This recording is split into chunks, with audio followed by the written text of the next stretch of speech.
Hello and welcome to Betway's 2024 Six Nations preview. Joining me are former Ireland scrum half and Betway ambassador Peter Stringer and former England international and British and Irish Lion Austin Healey. Gents, great to have you with us. Cheers, great to be here. Thank you. Good afternoon, evening, good night. There's only one place to start, and that's the curtain raiser in Paris on Friday night. Home advantage means France are the narrow 5-4 favourites for the tournament, with holders Ireland just behind at 6-4. Peter, is this a case of winner takes all? It's a bit early to say, but I think looking at the two sides and France being at home, particularly, I feel at the moment they have a slight edge. Some things going against Ireland. Yes, France have a couple of injuries, but for me, I suppose big change from the World Cup. I know we might get into it a little bit later, but in terms of personnel and Johnny Sexton being a key man for Ireland, a lot of the players wouldn't have had much game time in recent weeks as well. I just feel that this French trip away in Marseille might come a little bit too early for the Irish side. But look, I've written them off in the past and they've certainly responded. But I think Dupont obviously is a big loss for France, but I think the power that they have up front and the quality behind that scrum, the ability to score points and tries. French sides have been in top form in recent weeks with a lot of games under their belt. And I think I would fancy France. And I believe then, potentially they could go on and win a championship, building confidence after that game. It has tended to be a really tight fixture recently, with the last Six Nations meetings between these sides in France being decided by an average of 3 points. 3 wins to France, 2 to Ireland and one draw. Austin, how do you see the game playing out? Where will it be won and lost? I think I agree with Pete. I think that the loss of Sexton is bigger for Ireland than the loss of Dupont is for France. Le Garrick will probably start at 9. He's a brilliant rugby player. Not many people know much about him because he doesn't get the opportunity behind Dupont, but he's a fantastic 9. And they certainly won't lose out in anything in terms of pace. Miafu coming in and now qualifying for France gives them a skeleton-sized second row, which is really the only sort of plus point that they have over Ireland. Ireland have got a better pace of game, a better pace of ruck, but overall I just think the power, the home advantage should see France through. And they win this, I think they go on and they do a Grand Slam. Of course, both sides did suffer crushingly disappointing World Cups, given the hopes and expectations going in. France as the host, Ireland as the number one side of the world. Peter, is there any danger of a hangover for either side coming into this? Well, I suppose, look, the next opportunity that these sides have been looking for is to get back on the field in a Six Nations. Both exiting the competition at that stage when I suppose they both felt they could progress and potentially could have won it. I know the next thing that they want to do is put on those jerseys again and try and compete for something. So the only hangover I see is in terms of that continuity and how the teams function without their 2 key players. I don't think, a hangover really in carrying forward from that World Cup really is an issue, but it's how they adapt, how they control things. For me, it's that backup on the bench from an Irish perspective. If they start Jack Crowley at 10, who's been playing quite well for Munster, very inexperienced at international level, but who's his backup? We haven't seen it in the past where guys have had an opportunity to stake a claim for that 10 jersey, really, because Johnny has just played in every game. So for me, that challenge of how they control things is key for Ireland. But I think they could be under a lot of pressure with that French pack and how they dictate where they play the game. So for me, it's going to be a tough day for Ireland. And it's not just as playmaker that Johnny Sexton's leaving a hole, but as leader as well. Peter O'Mahony's been named as his replacement as captain, but he's got big boots to fill. Yeah, he does. Absolutely. And look, I believe that to be no one else better in a position to take that captaincy than Peter O'Mahony. He's been there as an incredible leader. I suppose he finds himself now in a position where he doesn't have a contract for next year, and that's the chat at the moment. That uncertainty around his future from a Munster perspective, but also from an Irish perspective going forward. But for this moment in time in the Six Nations, he's been a leader. Look at the guys throughout that team. You'd have Ringrose, you'd have had Sexton, you've had Peter O'Mahony as the guys who would be vocal. And look, he's the guy to take over that mantle. But in terms of dictating play, he'll control the forwards, he'll dominate that up front in terms of the breakdown. But more often than not, you're going to need someone behind that scrum, behind those rucks, to call the shots and to have that control and composure. But will Ireland have it? That's the key. But in terms of leadership, there's no one better than Peter O'Mahony to take that. I think it's a big risk for Ireland making him captain. I think he's always played with an edge. He's always had that physicality, that edge, that sort of almost like a little bit like a rugby's Roy Keane in a lot of ways. And making him captain and having that responsibility, it might just detract from that role ever so slightly. And he might just have to rein it in and not quite be the same player and great player that he is. So I'm a bit concerned how it will affect him. And I think they've got so many other leaders they could have given it to. Gibson Park would have been a good choice for me. I think he's a fantastic 9. You could have given it to Van der Fleer. I don't know them as individual personalities. Doris, there's any number of players I think you could have given that role to. The big question is, does it just detract him from being rugby's answer to Keno? Yeah, I can see where you're coming from, Oz, and I think it's something where, look, he's done it for Munster. He's been captain for Munster, and I've seen the way he performs, and look, he still plays on the edge, and it is a risk. You've got the likes of James Ryan, I suppose. He's captained Ireland in the past. Whether he starts is a big debate at the moment. There's a guy, Joe McCarthy, who's playing unbelievably well. Whether he partners Tyke Byrne in the second row. So I suppose in that position, where you've got someone who's, I think, nearly a guaranteed starter, I do believe he can fill that role. But look, certainly there are other guys who could step into those shoes. But I don't think it'll detract from the way he plays. But we'll see how that goes. And Austin, you've referenced France's missing talisman already. Dupont's been named player of the tournament in 3 of the last 4 years. He is the heartbeat of this side. How big a loss is he going to be to the French? Well, like I said before, he's obviously a huge loss, but the way he plays is like mini games of rugby. He's quite happy to have a loose structure. He's not a sort of standard pass, kick 9. Yes, he can do all those basic skills, but he loves the chaos.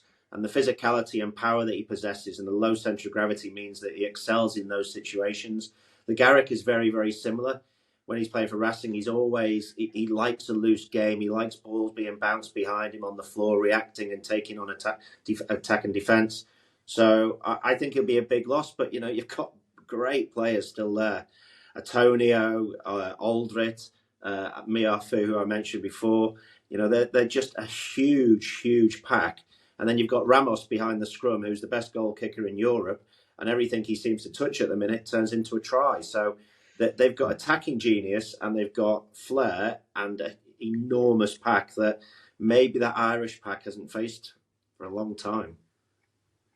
And were you surprised by Dupont's decision to skip this and focus on 7s ahead of the Olympics?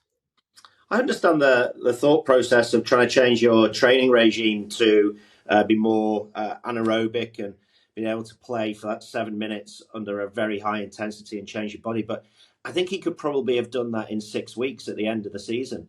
It seems strange that he's having a period now where he's going to try and change his physicality ever so slightly, then come back for some of the knockout stages, potentially for Toulouse in Europe, and then go back and play in the 7s. So, yeah, I am a bit surprised. It's a big call, very big call. Yeah, I'd agree with Oz. I think it's a strange one. You look at the Six Nations where, it's over a condensed period of time, and like you said, it's not that huge. It's not as though you're out for a whole year, and you've got that opportunity to jump back into a 7s competition. He's incredibly quick. He's fit. You'd be saying it differently if it was somebody else in a different position where they really have to focus on their fitness and have to go away. But he seems to be in prime condition to play that 7s game as is, and it's not as though he has to go away, work on a skill set, or he seems to play that 7s type of game anyway. So I was a bit surprised. But obviously he wants to give it everything and commit to it and do it properly, which you can't fault the guy for. So you both think France are going to prevail in that opener. Is the slam a foregone conclusion for them should they do so, or are there any other potential banana skins along the way, do you think? They're always banana skins. I suppose they've got Ireland and England in France, which certainly is in their favour. How the tournament progresses, I think they're the three teams really in contention for me. I think Scotland have a couple of upsets in them in terms of England not having won against Scotland in the last three occasions. But I think for me, France, those two big games at home, it's hard not to see them, progressing to a championship and potentially a Grand Slam for me.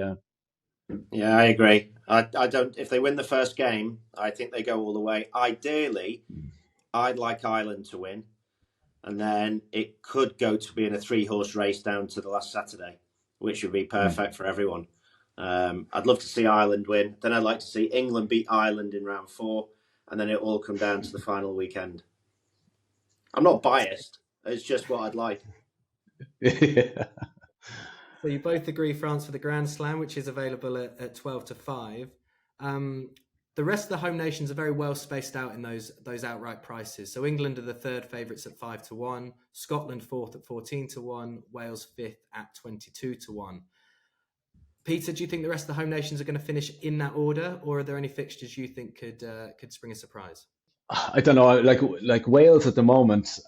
For me, I just don't know. You look at the Welsh club game.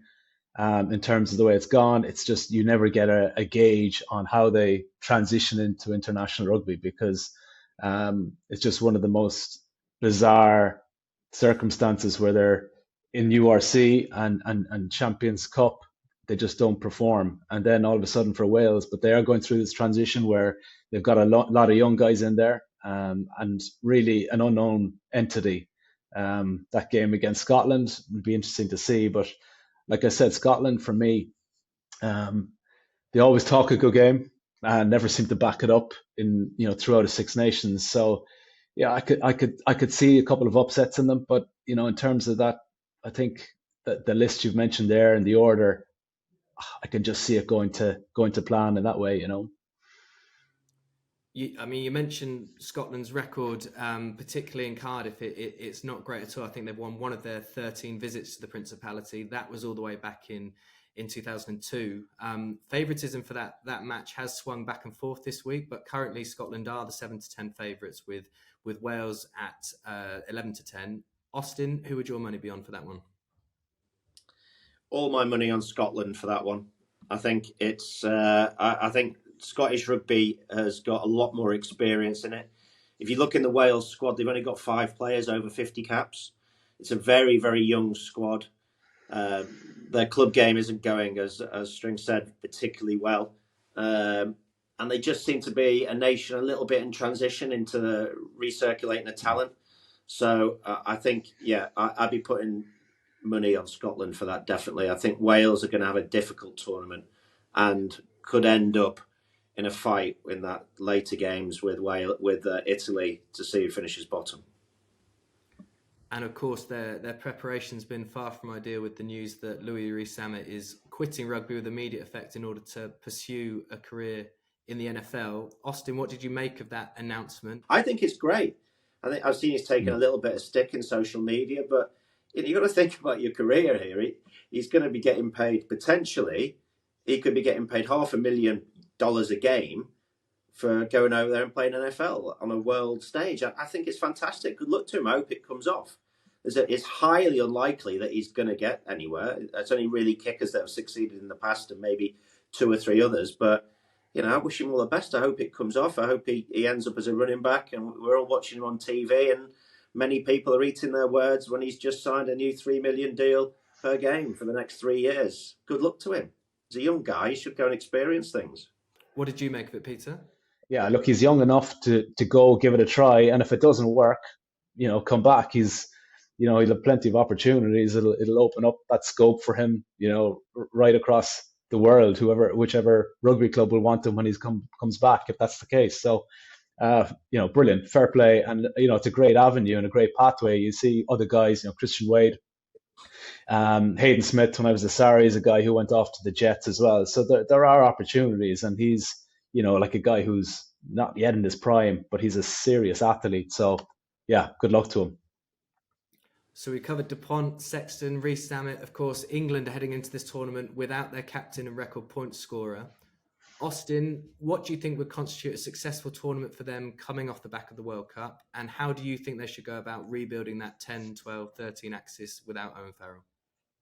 I think that's always been a talking point, particularly for English fans and ex-players, 10, 12, 13, and how it's interchanged and it's swapped around and there's been no stability. What I'd like to see is a consistency of selection. I think that would show that England are having a good Six Nations. If Steve Borthwick is able to pick roughly about the same 15, 13 players for the whole tournament and give them a good run, who they are down to him. There's a couple of injuries that have just come out, particularly in the midfield. Beard and Lawrence potentially could have been my 12-13 combination in there. It looks like Smith's going to play 10. I don't know which one, but one of them, whose surname Smith, will. Finn's going particularly well, as we all know about Marcus, but Marcus finished the World Cup at 15. I think for England, I think it's going to be a good tournament. I think they're going to perform with a bit more panache in the way that they've played. They've been a little bit boring to watch. But Borthwick always says he starts with defence in the kicking game and then he builds. They'll have an enormous back three playing, so they'll be very good under the high ball and chasing kicks. I just think they don't quite have the talent that Ireland or the structure that Ireland have, and they definitely don't have the size that France have in the pack. So in previous Six Nations where that pack's been able to bully its way to victories at set piece, I don't think they can rely on that this time. So I see them coming potentially second or third. Maybe even first if Ireland can do us a favour and they can get good points difference. So we'll pencil England in for third, Scotland fourth, Wales I said fifth. second. If Ireland can do us a favour, you said. Yeah. You've already said you think France are going to win the game. Well, okay. So that leaves Italy, who have won just 2 of their last 50 Six Nations matches over the last 10 years, taking the wooden spoon, something which is a 1-3 likelihood. They've got a new coach in Argentine, Gonzalo Quesada, but we're not far from a quarter of a century since the 5 nations became 6, and the gap doesn't really seem to be closing. Peter, are we getting to the stage where something maybe has to give? Geez, when you say a quarter of the century there, I've made my debut in the year that they entered the Six Nations. Really, really feeling old now. But Ozzy, probably, what year you made your debut? Long before me. 96. 96. Yeah. Wow. Yeah. But anyway, look, I feel something has to change because the way they're going with 2 clubs in Italy, 2 professional clubs, and one, Zebra just not competitive at all, never have been competitive.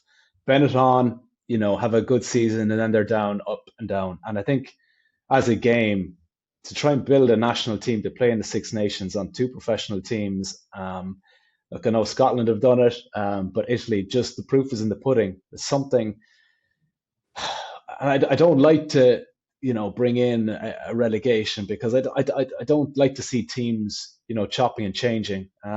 Whether other teams on the fringes can be more competitive consistently, and that's what we're looking for, because Italy can have, one good game in a Six Nations. Every so often they pull off a win against France or Scotland or Ireland or England, whatever it may be. But to have that competitive nature within the Six Nations, I'm not sure what the answer is. I wouldn't like to see it constantly changing and teams changing all the time.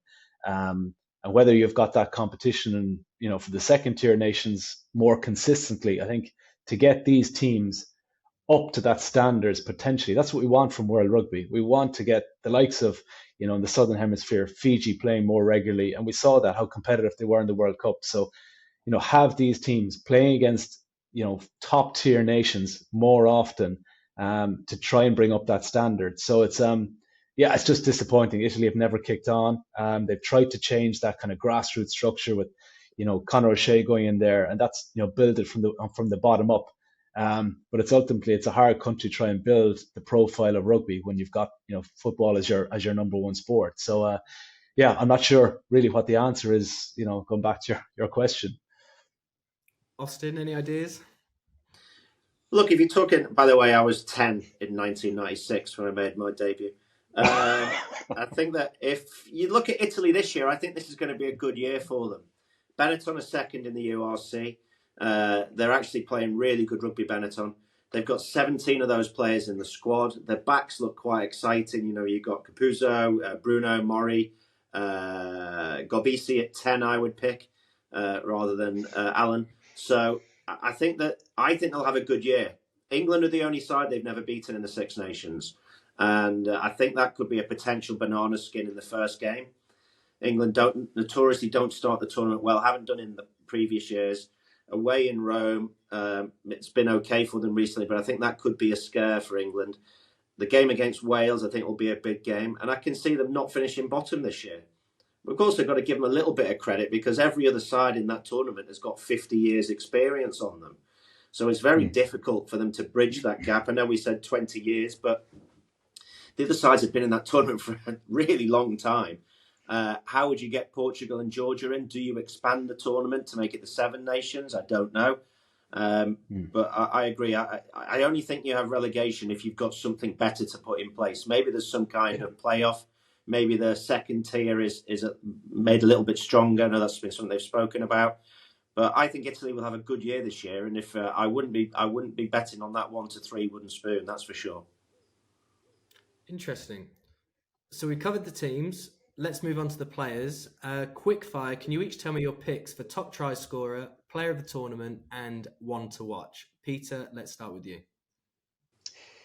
Okay, so player of the tournament, I've gone for Ramos, and he's also top point scorer. I just think at the moment he is on fire in terms of points, but his confidence in that backfield, broken field running and scoring tries, for me, is top class. One to watch.